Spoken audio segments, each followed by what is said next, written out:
Good evening, guys, and welcome to TC Global's webinar series on COVID-19 and its impact on global ed and industry. Our first webinar today is on COVID-19 and its impact on global education. Before we begin, some quick pointers. We know you have questions, and for those of you who have written in earlier, thank you so much. It's been of great help. There is a question panel that you will see on your right-hand side or in the middle of your screen, depending on your device. Please use this to ask us any questions that you have. Our panel will answer all your questions, and we will also have a Q&A at the end of the presentation. We will also be conducting some polls to get your feedback during the session.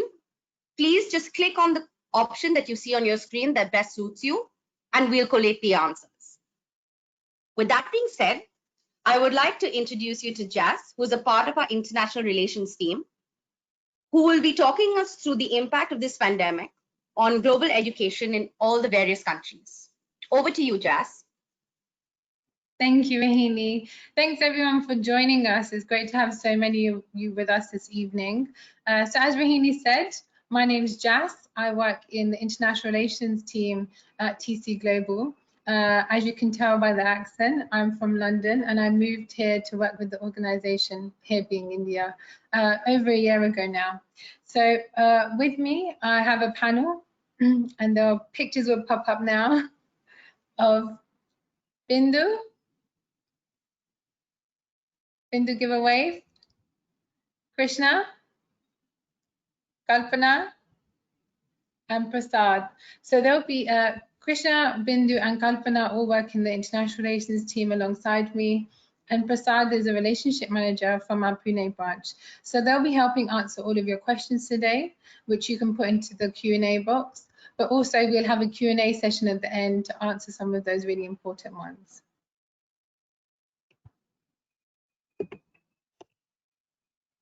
So before we start, I think I should give you a little bit of background around who we are at TC Global. So at TC Global, formerly the Chopras, we are a leading global ed, learning and investment services organization.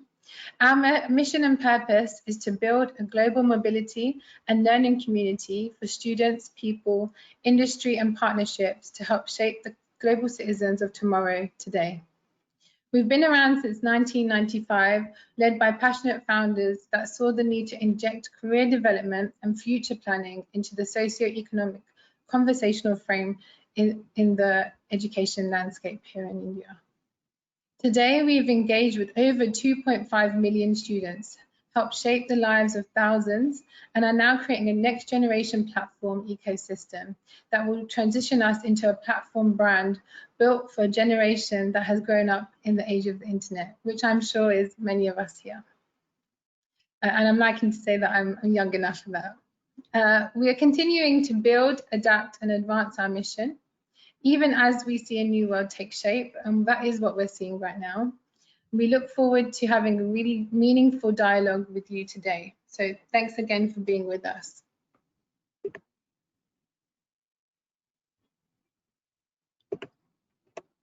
So in today's session, we'll be covering the impact COVID-19 is having on global education, really focusing on higher education institutions and what they're doing around the world to help international students and how they're responding to the crisis. We'll be covering a little bit about good news stories that we're hearing, just to add a lighter note, but also looking at what governments are doing to really showcase how important international students are to them. And then we'll be giving you great snapshots around what's happening in some of the major markets that you might be considering or are currently in. So we'll start our first poll for today, and I'd really love to know more about you. This way I can help make sure that the content that we provide is really targeted to what you need. So are you currently considering global ed? Are you an applicant? Are you currently an offer holder? Are you the parent of a student or potential future student? Or are you an international student that's currently studying? So I'll just give you a minute or so to tell us about you. So the purpose of this is that we can make sure that the information we provide is really targeted to what you want to know. Obviously, we can't provide everything in one hour session, but we'll do as much as we can. And like I said, my team are right beside me answering all of your questions. We'll have the Q&A at the end, and you can always join TC Global by onboarding with us, which is registering with us, so that we can help you make sure that your journey is smooth. If you've already got a relationship manager and already on board with us, you should also make sure you're connecting with them regularly so that they can give you all the updates that you need. So I'll just give that another 30 seconds. Thank you for so much of you already participating and giving us your, letting us know about you. Okay, so we'll give that 10 more seconds and then we'll close it up. Okay. So thank you so much again for letting us know. So I see a significant number of you are either offer holders or applicants, or you're considering global ed, which is all exciting. I see that we have some parents here and a few international students, but hopefully for offer holders, applicants, and those considering global ed, we'll be giving you a really clear picture about what's going on in the world and how the global ed field is actually really doing a lot to make sure that it's easy for you to carry on with your journey.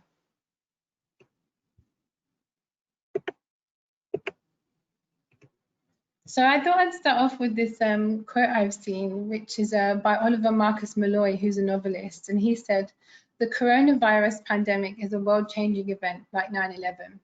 There was a world before COVID-19 and there will be a world after COVID-19.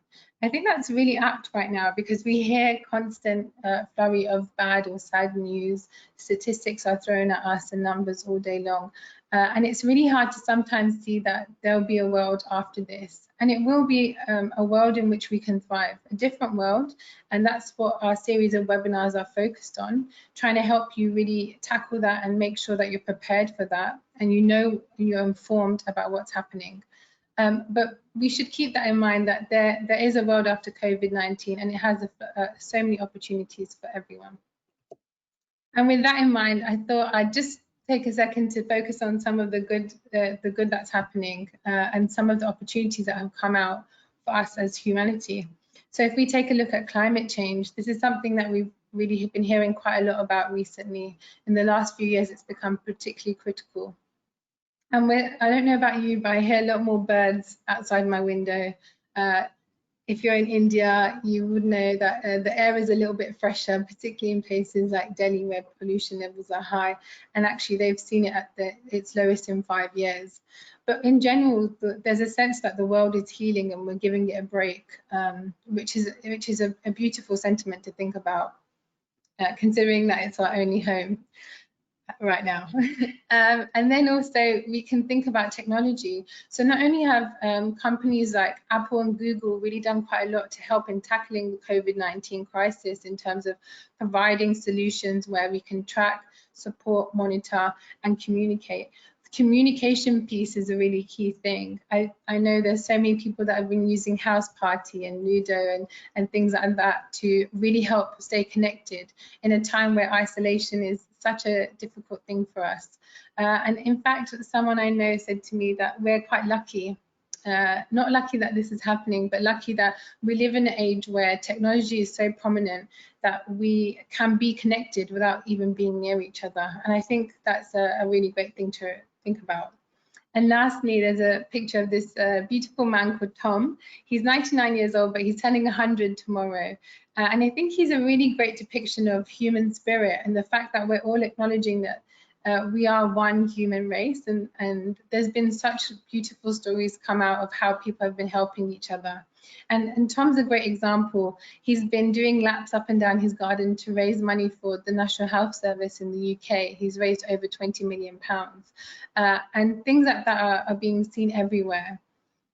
And if we look around the world, the good news stories just keep coming in. So in the USA, McDonald's this week and next week are giving free meals out as a thank you to some of the health and frontline workers there.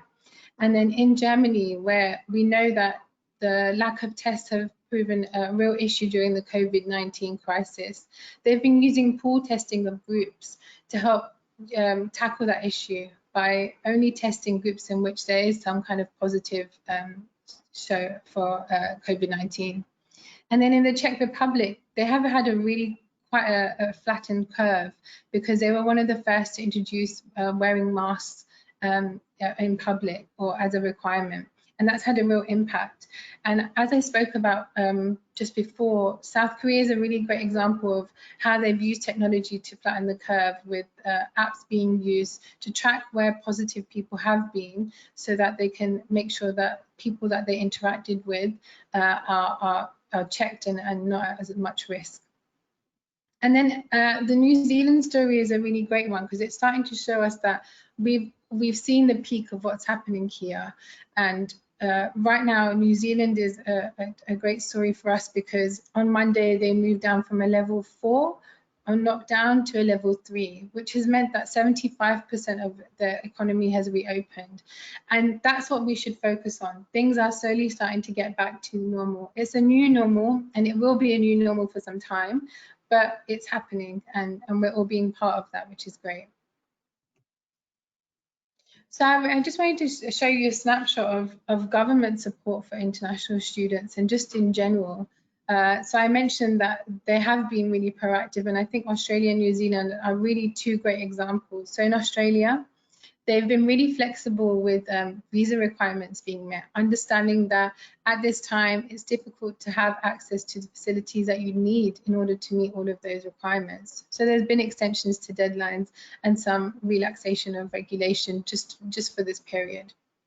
And in terms of international student support, the government has actually given students that have been in Australia for more than 12 months access to the Australian superannuation, and given them the ability to work full time for more than 40 hours per week to help them with their living and accommodation costs, which I'm sure is something a lot of students are concerned about and have appreciated.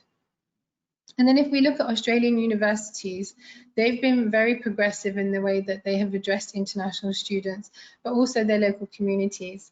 So you've been seeing a lot of monetary support, particularly in the form of scholarships as well, but also just grants and things along those lines, as well as food banks for both students and but also their local communities to help support that.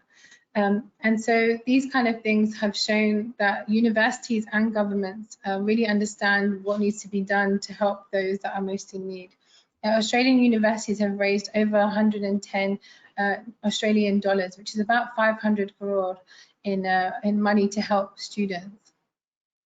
And in New Zealand, they've been giving international students free public healthcare access, which I think is a great sentiment to show that people understand that at this time, money isn't the issue that we need to be worrying about. We need to worry about the safety of our people and the people with us.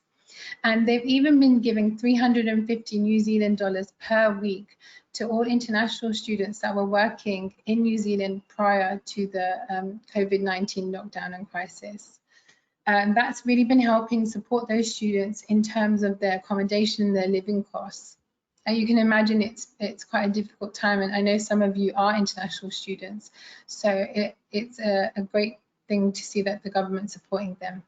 And then they started to prioritise the processing of visas, particularly for those students that have paid full fees and those that are waiting post-study work visas, because they understand that this limbo is extremely difficult. It's a difficult process enough to be going through visas, and we at TC Global know that we do a lot to make sure that we alleviate the difficulty for you.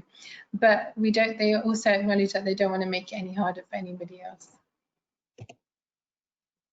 So what I'll do is now go through some global ed updates, taking a snapshot of some of the key markets that you might be looking at. But before I do that, I'll be going through some of the updates on exams, because I know that this is we know that this is a thing that a lot of people have been concerned about. We're seeing a lot in the news and media, and everybody wants an update because the perception is that it might hold you back or not give you the ability to progress on your journey. But if we look at A-levels and IB, the examinations have actually been cancelled. They will be releasing results though on the day of the results that they had originally planned to. what they'll be doing is providing alternative results, which are based on both a combination of completed schoolwork and predicted grades. So I know everyone's hoping it was just predicted grades, but it's some of your own schoolwork as well. But that should help those that are on those boards feel a bit more reassured about the fact that they will be getting results. And then if we look at some of the school boards like CBSE and ICSE, they will be going ahead with their examination as of now, all of them. There's a committee in place which are doing a lot in terms of recommendations and trying to figure out how to deal with this. They've been very proactive and we expect them to be releasing information within the next couple of weeks. But what they have said is that they'll give notice prior to the examinations. For example, CBSE will be giving you at least 10 days notice prior to the examination dates. So you should keep an eye out on those. In terms of universities, if we look at some of the public universities, they again are going ahead with their examinations and they will be releasing those dates post the lockdown ending. So expect those post 16th or towards the end of this month. Keep looking on their websites. But if we take Delhi University, for example, they released their examinations forms and their website completely crashed. So we know that everyone's worried about this. Just make sure you keep an eye out and stay informed, and also stay connected with us so that we can continue to give you these updates. We'll be doing, by the way, another one of these webinars in a couple of weeks to make sure that we keep you updated. If we look at some of the private sector universities, like Amity, they will be doing examinations as well, but they're looking at possibly doing them online. So again, you can be reassured that you'll have the opportunity to do your exam and you'll get your results. So make sure you continue studying during this period. And I just wanted to give you an update on some of the trends that we're seeing in terms of alternative methods coming forward to help support students.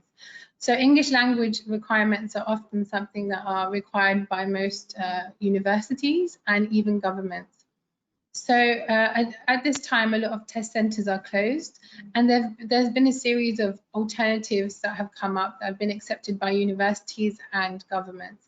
This is not all universities and governments, and during the snapshots for these markets, I'll explain that for you in terms of who's accepting what, but I thought I'd just explain to you what they are. So you might already know about IELTS, TOEFL and PTE, which are all tests that already exist and have test centres, but they've actually introduced online versions. So TOEFL have the IBT, which is the at-home test, and it's just for this period as of now. IELTS have the IELTS indicator. Similarly, they're saying that this is a temporary product just for the COVID-19 period. And PTE already had the Passant, which is an online test as well. And then we have Duolingo coming forward. So I don't know if anyone's heard about this before. Prior to COVID-19, I'd heard about Duolingo for learning things like Spanish and Japanese. But actually, they have a really beautiful product which allows you to be assessed for your English language to a standard which you could be assessed from any of these other products. And that's an app-based product, but it requires you to have, similarly to the others, a video camera and a microphone.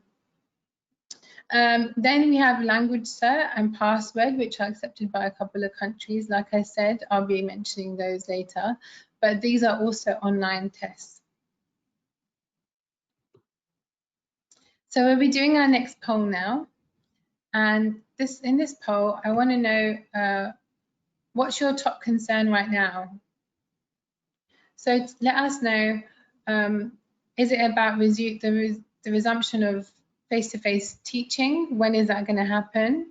Is it about post-study, the post-study work permit or stay-back options and whether they'll be available, particularly if you're considering online starts?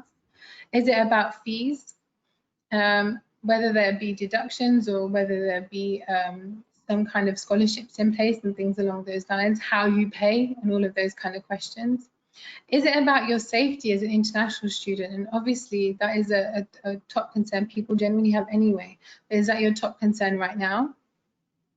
And then also the application process, whether that be for universities or for visas. Let us know which of these are your top concern. I'm sure you might have more than one, but let's try and just give you a top one for now. So I see over half of you have already given your feedback. Thank you. If you just continue to do that, it'd be really useful. So we'll just give it another 20 seconds. But what this will do is help make sure that we address some of this when we're answering your questions. And also I can try and focus on some of this when I give you the snapshots for each country in a moment.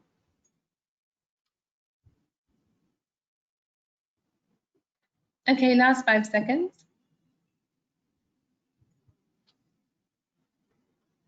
Okay, thank you so much. We'll just close that poll now. And I can see a significant amount of you are concerned about the application process, whether that be for visa or universities, also about that post-study work permit, your safety as an international student, and resuming face-to-face teaching. So we'll be covering most of these during this session, and I'll explain some future webinars we have, which will be covering a lot of this information as well to really help you prepare. So thank you for your participation there. Bring my face back for you. Okay, so we'll start with our first market. We'll be looking at Australia, and the expected semester start date remains July, and that is because Australian universities are generally looking to start on 9. Now, what I want to explain first of all is when we're giving this overview, this might not apply to every university, so you should check for your individual university, and your relationship manager should be able to help you with that. But this is a general picture that we're hearing. These are based on trends, and this is based on facts from both governments and universities. So the July intake is going ahead, and it's looking to start on 9. And the options will then be you can either start on 9 or you can defer until the next available intake.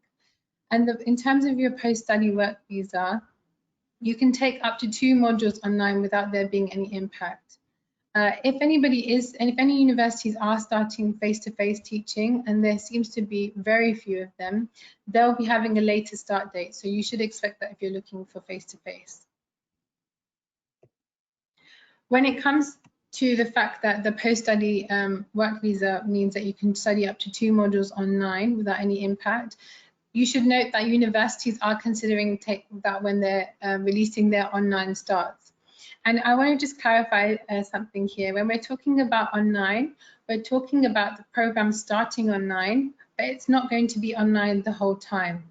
So there's a misconception that online means that you might be online for the entire program. And we know that being there and having the exposure as an international student is extremely important. You want to experience a new place, so you want to have a variety of friends and meet different people and have that face-to-face physical interaction. And that will be there. So what we can consider this to be is blended learning, which is where you start online, and then at a later time, when the borders open, when universities are able to, they allow you to come on campus and enjoy the rest of your program face-to-face. So those universities that are starting online are taking into account that 2-module online maximum limit for the post-study work visa. So you should expect that to be the limit in terms of how much you'll be studying online. In terms of the English language test being currently accepted, and I told you there's been some flexibility, but in Australia it just remains IELTS, TOEFL and PTE, those physical versions, not the online versions, the medium of instruction and those waivers. And in terms of the government requirements, those remain as PTE and TOEFL. And when we're talking about refunds, this is a refund if you're not happy with starting online or how your program is starting, or you no longer want to pursue that journey with that particular institution. Full refunds are possible, and that's because you're protected under legislation in Australia. So as long as you apply before the census date, which is 4 weeks post the commencement of your program, you'll be able to access a refund. Just note with refunds, for most countries, there's likely to be an administration fee. So this admin fee will be approximately 200 US dollars, 250 euros, something along those lines. We can't give you the exact figure because obviously that will vary from university to university and country to country, but just expect that there will be an admin fee that they have to take. But you should note universities are trying to be very flexible here because they understand the unique set of circumstances that everyone's finding themselves in. And so how you pay will be module based or credit wise. And what you can do is once once you start your program online, when you arrive in country, all of your module credits will be carried over into your full program. So just note that. Now let's take a snapshot of Canada. And we're going to separate these into colleges and universities. So I'll start with colleges. So colleges are looking to go ahead with their May intake, but they're looking to start online. And there's a really key thing to note here. You can only start online if you were granted a visa for Canada prior to the 18th of March.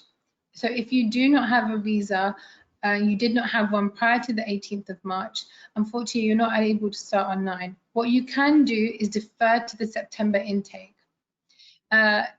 For universities, they are looking to start ahead with their September intake, and they are continuing to look for that to be face-to-face. Again, note that thing that I said about the online starts. Online starts means just a portion will be online during this time. And as soon as the borders open and universities are given permission to allow students to come back onto campus, they'll be welcoming you with open arms. You should expect that there may be periods where you have to have self-isolation of up to 14 days. And this also applies to Australia, where you will have to self-isolate for at least a 14-day period. Similarly, Canada has those rules currently. And in terms of the post-study work visa impact, the stay back impact, as long as 50% of the program is done onshore in Canada, then there's no impact upon your stay back option of up to 3 years. In terms of the English language test being accepted by institutions, whether those be colleges or universities, they still accept TOEFL, IELTS and PTE, but they've also allowed acceptance of TOEFL IBT, which is that at-home special test, and Duolingo, which is that app I told you about earlier. In terms of the visa requirements, for the general visa, they don't have English language requirements, but for the SDS, which is a student direct, wait, sorry, let me just check that one. The student direct stream, which is predominantly for colleges, IELTS is the only one that's being accepted. Again, if you're unsure about the visa that you require, connect with us and we can help you with that.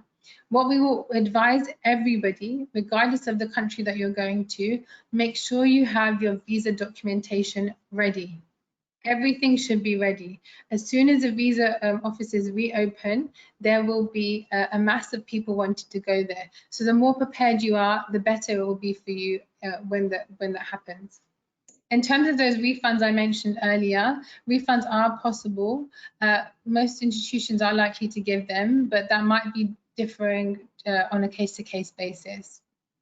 And that's in the case of where, like I mentioned, you possibly don't want to continue or you don't want to have an online start. And how you pay is university and college specific. So if you have particular questions about an institution, connect with your relationship manager or on board with us, which is registering with TC Global, and you'll be assigned a relationship manager who help you through your journey and give you that information that you need.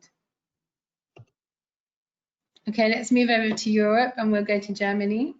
So the expected start date has still been remaining as August. However, based on the trends and the feedback we're seeing, you should expect that there may be a delay to that if that is face-to-face. So it may be likely that they're delayed by a month or 2 months.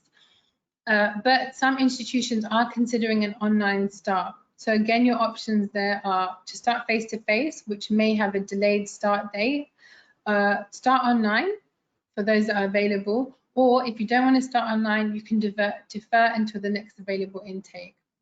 In terms of the stay back option, the regulations have been relaxed. So there's based on the length of your program, there's a leniency around how long you can study online before you come and access a job.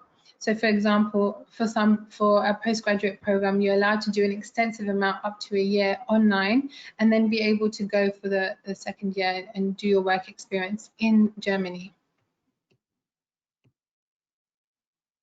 For the English language test being accepted by universities, it remains as IELTS, TOEFL and PTE. But again, during the COVID-19 period only, and please note this, for these online tests, that's only during the COVID-19 period. The TOEFL IBT and Duolingo being accepted. So universities are trying to be as flexible as possible because they understand you cannot get to a test center. But in terms of the visa requirements, IELTS and PT and TOEFL are still required. A thing to note again, if you have a IELTS, PT or TOEFL result already, and it's nearing the expiration date or the end date, then the universities and governments are being somewhat lenient in terms of allowing the extension. So just keep that in mind, but connect with us to check, because we don't want you to be in a position where you're not able to go. In terms of the refund policies, this is university specific, so let's check with your individual institution through TC Global. And then how you pay remains semester-wise. Okay, we'll hop over to the Green Isle of Ireland, and they have continued with their September start. However, if it's a face-to-face start, you may want to expect a slight delay. There may be a slight delay to the September start. A number of institutions, however, are considering and are going ahead with the online start. So you will want to check for your individual institution, but that is seeming to grow in popularity there. The face-to-face start is likely to have a delay. So your options again there are to start online where it's an offer. If you don't want to start online, you can defer until the next available intake, or you can start face-to-face if they have those delayed dates. In terms of post-study work impact, we're still awaiting confirmation, but the feedback and trend that we've had from different people within the market, including universities and governments, is that there will be no impact on that. There may be some restrictions around how much you can do online before it has an impact, but you should consider that institutions will be considering that when they start their programs online. In terms of the English language tests being accepted by universities, they've got IELTS, they've got PTE, they're taking TOEFL, IBT, and they're also accepting Duolingo. And interestingly, the visa restrictions around the English language requirements are IELTS and PTE, but they've also expanded that to allow Duolingo due to the COVID-19 crisis. Remember, this is only for this short period, so when they retract that, no one knows, but it will be for a significant time to allow you to have the flexibility to go on study. In terms of refund policies, those are university specific, so check with us and we'll give you the information there. But how you pay remains semester-wise. And then we'll go over to New Zealand. So New Zealand have continued on with their July start. But it's likely that they're going to start online. This hasn't been confirmed by all institutions formally yet, but there have been strong hints and suggestion that they're looking to start online. If they start on face-to-face, expect a significant delay to the July start, perhaps to it being in late August, early September. So your options there are to start online if that option is available, or defer, and if the face-to-face becomes available, then you can do that. New Zealand in particular have seen a real drop in the curve, so we would expect them to be one of the first countries to be opening their borders. In terms of the post-study work visa, we're awaiting clarity from government. However, again, the trend and the information that we're being given is telling us that there won't be any impact, even if you start online. However, there will be a limitation to the amount that you can do online before the post-study work visa is impacted. But universities will always be considering that when they start their programs online. And we'll be making sure that we inform you with any updates that we have. In terms of English language tests being accepted by universities, it's IELTS, PTE, the medium of instructions, waivers, and that online test that I mentioned, language cert. And similarly, the visa requirements by government are PTE, IELTS, and they've added language cert there. So you might want to be looking at that as an English language option if you're looking for New Zealand. In terms of the refund policy and how you pay, as you don't pay until the commencement of your program, there's no impact there. And so we'll hop over to Asia, to Singapore. and they're looking to go ahead with their September start. However, we do expect that there will be some delays. The borders are shut until at least July, and once they reopen, there may be some restrictions as to when they'll be allowing international students in and universities to actually be operating. So we're expecting that either they'll do an online start, which a number of institutions have indicated, or they'll have a face-to-face with a later start date. So the options are again based on the updates that we will get. Online start, option to defer if you don't want to start online until the next available intake, or start face-to-face for those options that are available. There is no stay back option. However, you're always welcome to, there'll be no impact on you trying to apply for a job and then getting a work visa post that. The English language test being accepted by universities remain as those three favourites of IELTS, TOEFL and PTE, but they've added Duolingo. However, with the visa requirements, IELTS and TOEFL are the two that still remain. There's been no flexibility there, unfortunately. So in terms of the refund policies, those are university specific. So connect with us and we'll tell you what your university is saying, but how you pay remains semester-wise. And then the UAE, which includes Dubai. So they're looking to go ahead with their September intake, and they're looking to start online, face-to-face. That's because the UAE hasn't been significantly impacted in comparison to other countries and other regions. Like the UAE isn't their country. And so they'll be starting face-to-face. Some might be considering starting online, or allowing you to, in that case, allowing you to defer until the next available intake. What you should know is that a significant amount of those universities in the UAE are international campuses for a university from somewhere like the UK or from Australia. So what they'll often be doing is mirroring the reaction of their home country university. However, because the UAE is likely to be one of those that opens quicker than others, there may be more flexibility there.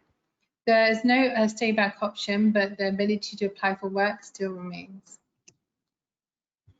In terms of the English language test being accepted, IELTS, PTE and TOEFL remain alongside the medium of instruction. However, like I said, these are international campuses for universities. So you should consider if someone like Heriot-Watt or Middlesex or Wollongong, if their campuses in their original country of Australia or the UK are allowing other tests to be accepted, the international campus is also likely to be accepting those. In terms of visa requirements, IELTS and PT remain the only two available, and the refunds are obviously university-based given the diversity of the international campuses. Again, how you pay is university-based. Okay, so now we're moving over to my home of the UK. And there's a variation here. The UK have been extremely optimistic in the start, and many have stuck by September starts. However, we're expecting that will definitely be a delay if that's a face-to-face start. And not many universities in the UK are looking to start online. So although the options mentioned of online, there are very few that are looking at that, as an opportunity. Most of them are looking for a face-to-face start with a delayed start date. So some of them have already announced that they'll be starting their semesters in October and perhaps in November. So you should be considering that when looking at your study options. So in terms of the post-study work visa, we're awaiting clarity, but we heard from the UKVI yesterday that there will be no impact on the post-study work visa. However, there may be some restrictions around how much you can study online if you have an online start until when the impact will be seen. So as soon as we have that information, we'll be sharing that. In terms of the English language test currently being accepted during this time by universities, it's PT, IELTS, and then they're also including Duolingo, which is the app, and PT Versant, which is Pearson Test of English online option. but the visa requirements remain as needing IELTS or PTE. In terms of refunds, universities are allowing refunds or the option to defer. So you should consider that. A lot of them are still bringing out their policies, but you should consider that being an option for you. Like I said earlier, a lot of universities are trying to be flexible with how they're helping you because they know that this is no one's choice, unfortunately. It's a difficult circumstance and everybody needs to be helping everyone else. So how you pay remains semester-wise. Okay, and this is the last market we'll look at today before we move on towards our Q&A, and that's the United States. So the United States are confirming that they're going ahead with their September intake. If that's face-to-face, which a number of institutions are suggesting they want to continue with, then there may be a delay to that start date. However, a thing to note is due to the complexity of the different regions within the US, individual governments, bodies have the access to, individual states have individual restrictions about when they'll be opening borders and allowing commencement of studying in higher education institutions. So you will have to look at each state individually according to your university.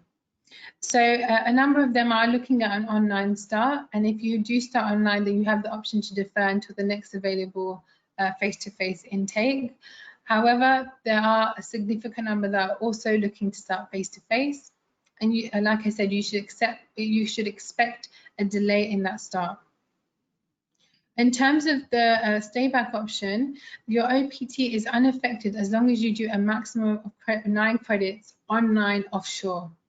Okay, so there will be no impact on that as long as only a maximum of 9 credits are done online offshore.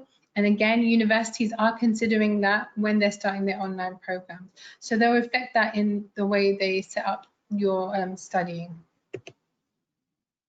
In terms of the English language test being accepted by universities, TOEFL and IELTS and PTE remain on the list, but they've also added TOEFL IBT, the at-home test, and Duolingo during this COVID-19 period. Similarly, because there's some flexibility with the visa requirements, those 2 tests, TOEFL IBT and Duolingo, have been added to that. The refund policies are university specific, but you should be expecting that a lot of universities will be quite flexible in how they're allowing you to apply for your refund and access it. And how you pay remains semester-wise. So we'll just be doing our last poll of the evening, and we'll just start that now. And I want to know, based on the information we've just shared with you, what are you thinking about your global ed plans? Are you still looking to apply and be prepared, which we definitely suggest doing. If you're looking to apply, make sure you're prepared, and we'll do anything and everything we can to make sure we help you be as prepared as possible. So do connect with us.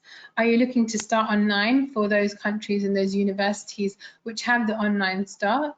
And you should note that we have a webinar on Monday, which I'm hosting with alongside Revneet from Deakin to show you a demo class and to give you some tips and tricks around what you should be considering when you're considering online start learning, because we know that a lot of people are quite worried about the online start. It's a different and new way of working, but if you look at the situation we're in right now, we're all virtually connected, and the possibility of studying online and still having such a rigorous experience is still a great one. Are you looking to perhaps wait and watch and see how things pan out? And in which case, still please stay connected with us so that we can keep you informed, keep you up to date, make sure that everyone knows what's happening and that you're on top of things. And then, are you still not sure? And that's understandable if you're still not sure. Like we said, it's a difficult time, but again, we want to do as much as possible to help relieve any questions that you might have, any concerns you have, and share as much information as we have with you. So thank you for so many of you participating in that. We're going to close the poll now. Okay, so it looks like a significant number of you are both waiting to watch and still trying to be prepared and applying. And I think that's a really great thing to hear. In applying, you don't really risk anything. What you're doing is securing your spot in what will quickly become a very full market. As soon as borders open and things like that, the spots will really be taken up quite quickly. So we want you to be conscious of the fact is we can secure you a spot, and then there's nothing you need to do until you're comfortable with doing it. However, once a seat is full, and once all seats are full, we can't get you a new seat. So just keep that in mind. Those waiting to watch, continue to interact with us, and those that are unsure, keep connecting with us so we can keep you informed. So now we'll move on to the Q&A portion, and Rohini will be asking the panel some questions. Thank you. Thanks, Jax. That's very insightful. We've got over 200 questions. We'll try and get to all of them as we can. Panelists, if you can put on your mics and your video so you can help answer these questions. I'm going to go area-wise as well as country-wise, because like the panelists have already seen, there are lots of questions coming in. I'll start with Canada since most of the questions are about Canada. Krishna ma'am, if you can help us with that. I'll ask 3 questions, if you can answer all 3. The first one is around deferment of offers. How does that affect the next intake? The second one is around visa. Some of them have already applied or want to know what the process will be. And the third one is, and this is actually across all the markets, is do you think they will reduce the fees if it's going to be partly online? Okay, my name is Krishna and I'm part of the IR team. So I have been answering a lot of questions which are about, number one, deferments. Yes, you could defer your September intake to the next intake, which would be in January. But I would suggest, please do it immediately. Don't even wait for the deadline, because, you know, the seats are going to be full for January. So please do it immediately if you're looking for a deferment for January. The second question, I think, was regarding visas. Actually, the online portal for Canadian visas is still open, but I got a lot of questions about that because, again, students have not got their visas. They're all waiting for their visas. Actually, the Canadian High Commission is working with a skeletal staff. So what is happening is visas are not coming through. And we don't have dates as yet about, you know, when the High Commission is going to open up physically, that is. But we hope that by June, they should be, you know, opening up. All embassies and high commissions should be opening up. To answer your third question, that is about refunds, right? It was about refunds. Oh no, it was about, you know, whether you get a discount for the online classes.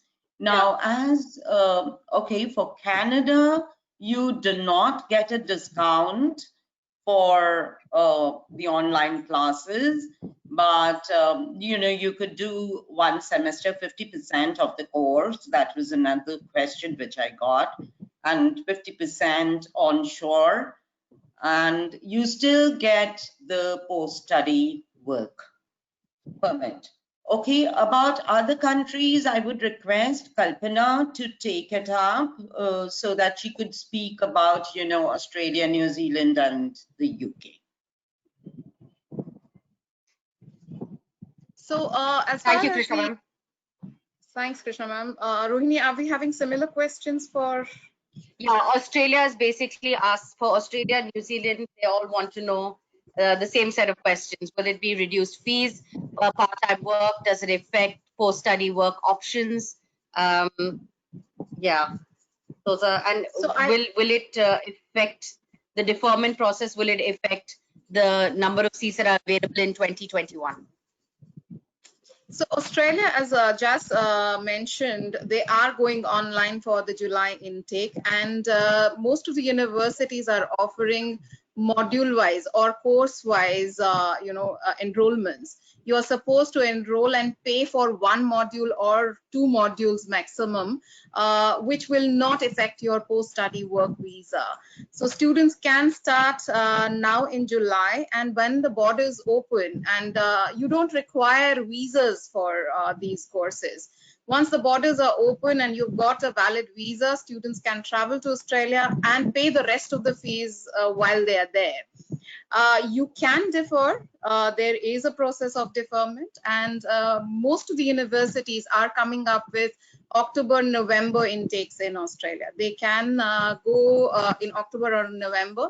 The seats are going to be limited. Students need to be aware that if they are looking at online classes, they can start now. If they want to defer, then they again have to make the payment, get their ECOEs sorted out, because seats will get full very fast. As far as reduced fees is concerned, Australian universities are offering a lot of scholarships. So if you have the grades, there is no worry. There is scholarship up to 50% that students can avail. So it's a great opportunity for you. You can start online now, pay only for a module, look at what is the kind of courses they are offering, understand the way of learning that Australia is offering, and then you can move to the face-to-face class in October, November once the borders open. I think that answers the question. Yeah. Can I just thank you, Kalpana ma'am. Sorry, I just want to add one point here, is that the impact of sensitive deferrals will mean, like Krishna said for Canada, that most markets will see that their spots are full really quickly. They will be full very quickly for the next year. So you don't want to miss out on your opportunity. Thank you, Jas. Bindu ma'am, can you shed some light on Ireland and UK? Yeah, I don't think I've ever answered so many questions on visas. And, you know, on one hand, during the poll, it was on a wait and watch policy. And yet all of you are asking questions about how do we get our visas? Are they going to club the semesters? I mean, are they going to take extra students in 2021? I don't know how many times I've answered that, but I just want to reiterate. Universities have an infrastructure for a certain cohort of classes, right? If they say they're going to take 70 students, if they didn't get the 70 this year, they can't make it 140. Where will they put you guys? They don't have the infrastructure for each class is only that much. So don't go by that I can go next year and, they will just increase the thing. The other one somebody asked me was, is it a myth that the competitiveness will decrease next year? Of course, it's a myth. I mean, universities are not going to lower their standards because we want to send more students. That's not going to happen.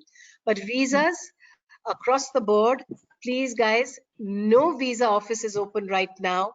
But what I've seen the trend that people are asking about visas. Our advice will be, get your documentation together, let your RMs have a look at it. We have such a strong visa team in most of our branches, and now of course we are completely online. Send them to us. Let's check your documents. So as soon as they open, we're ready to go. If you're serious about going this year, let's do it like that. Have visa rules changed? Not at all. We found out yesterday for the UK. Today was Ireland. Visa rules have not changed. The documentation is going to be as rigid and as exacting as ever. So please get them checked. The only thing that is, that all of you are worried about is the post-study work for both Ireland and the UK and Australia. No country has so far said that they're going to take away the PSW, even if you're doing it online. But there are rules for that. You have to do a certain amount onshore. And as long as you obey that, Canada says 50% must be onshore. Most of them are saying 1 semester is fine. The UK has said, whatever the announcement last year, The 2-year post-study is going to be there. So yeah, and if you can just keep in touch with us, keep in touch with your RMs for university specific. We had some questions which were so university specific about certain things. So just contact us and let us help you. It's a great time. It's a very, what should I say? It's a difficult, challenging time at the moment, and we're all in it together. So we'll see. I'm sure. A lot of you want to know 2021. Is the fall 2021 going to be good? Why not? Let's look positive. Let's be worried about fall 2020. Even that one is online, is on track. I would like to add. Thank you, Bindu ma'am. Just 1 second, Kalpana ma'am. For our audience, when we say RMs, we mean our relationship management team who will help you through the process. Our panel sometimes forgets that they're talking to all of you. So yeah, sorry, Kalpana ma'am. Please continue. So I got quite a lot of questions asking, can we do applications for 2021 and 2020 as well? So of course you all should be applying, because universities, even though they are under lockdown, are processing applications. We are receiving offer letters, and in fact the documentation at this stage is that they would not ask you for LORs. You can submit the applications with SOPs without attestation, and in some cases without an English language test. So it is a good time to make sure that you have applied, you have secured a seat, and then you decide whenever you want to go. Yeah, thank you. Bindu ma'am, if I can ask you the next question? There are a lot of questions that have been asked around English language requirements, SAT, GMAT, and GRE, as to how that will be handled by the universities, given that they're not conducting them right now. Your answer would be? Yeah, GRE and GMAT are going online, so you will be able to do that.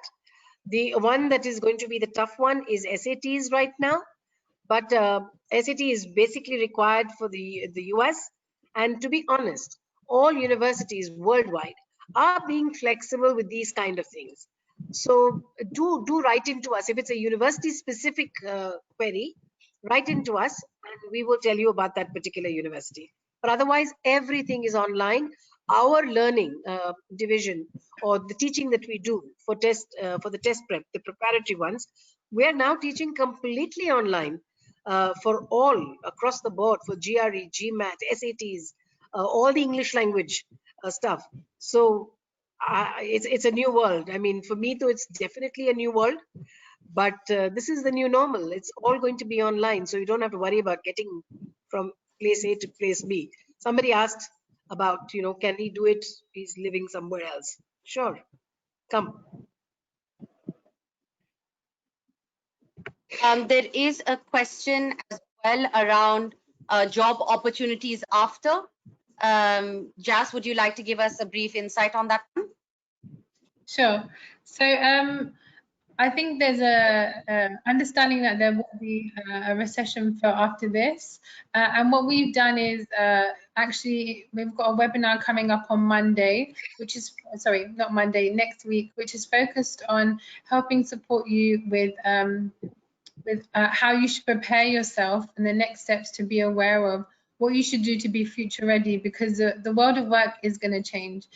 Don't be afraid that there won't be options. There'll be options in areas such as healthcare, IT, and things like that. There's a lot of emerging sectors that you'll be seeing, and we'll be covering that during that webinar with Chirag from TC Global and Professor Chris from SPJ.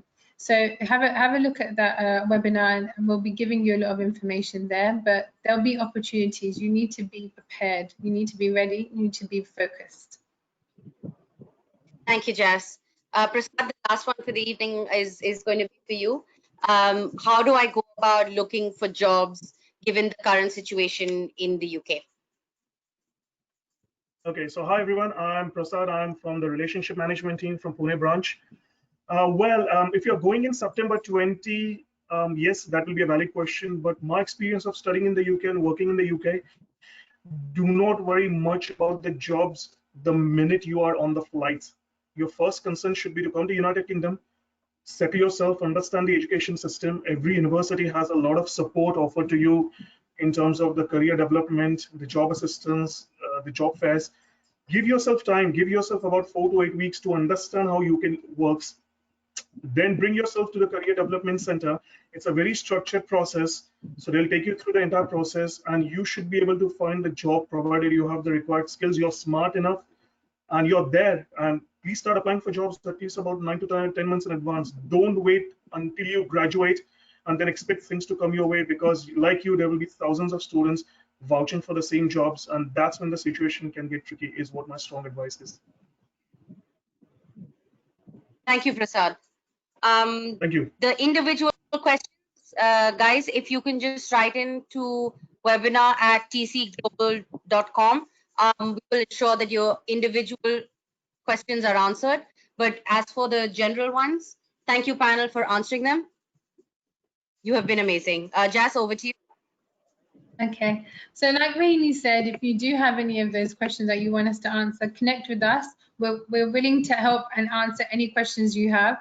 We just have a limited time right now today, particularly for those specific ones about individuals. There's plenty of resources that we have that are expert and can help you. So just wanted to let you know you should and can stay connected with us, because at TC Global, we believe in a community. We believe in being connected and helping each other, being informed and working as one. So on Twitter, you can follow us at TC Globalite. On Instagram, you can also follow us on TC Global Official, as on Facebook. And we have a TC Global account on LinkedIn. On things like Instagram, Facebook, and Twitter, we're sharing information about our events, but also we're sharing things such as information about our insights. So we have a number of insights on our website, which are really great, short, thought leadership pieces, focus on current issues around the future of learning, the future of work, what's happening with COVID, but also looking at really great people that you can consider in terms of aspirational focus. So look at our insights page, read some of them. It will really help you stay informed, stay ahead of the game, and really up to date. In terms of our TC Global services, we have a number of services that I mentioned at the beginning, which are Global Ed, where you will have a relationship manager, an RM, similar to Prasad, who can guide you through your entire journey from start until you go. Even after that, many of them are still connected with people they've sent years ago, which is beautiful. We also have our learning option, which Bindu explained to you has gone online. So don't let this COVID situation and lockdown stop you from pursuing your ambitions. And then we have a mobility service as well. So find out more about that on our website, www.tcglobal.com. We have a series of virtual events coming up, and we have more of these webinars coming up, and I'll explain those in a second. But in terms of our virtual events, these allow you to connect directly with universities, and I think that's really important during this time where you need that information. And if you get it straight from the horse's mouth, that's even better. So make sure that you look out for those on our events pages. We're also sharing information about webinars being conducted by universities, and there's a lot of them. They're wanting to make sure that you're informed and they're keeping you connected. So keep track of that on our events page on our website.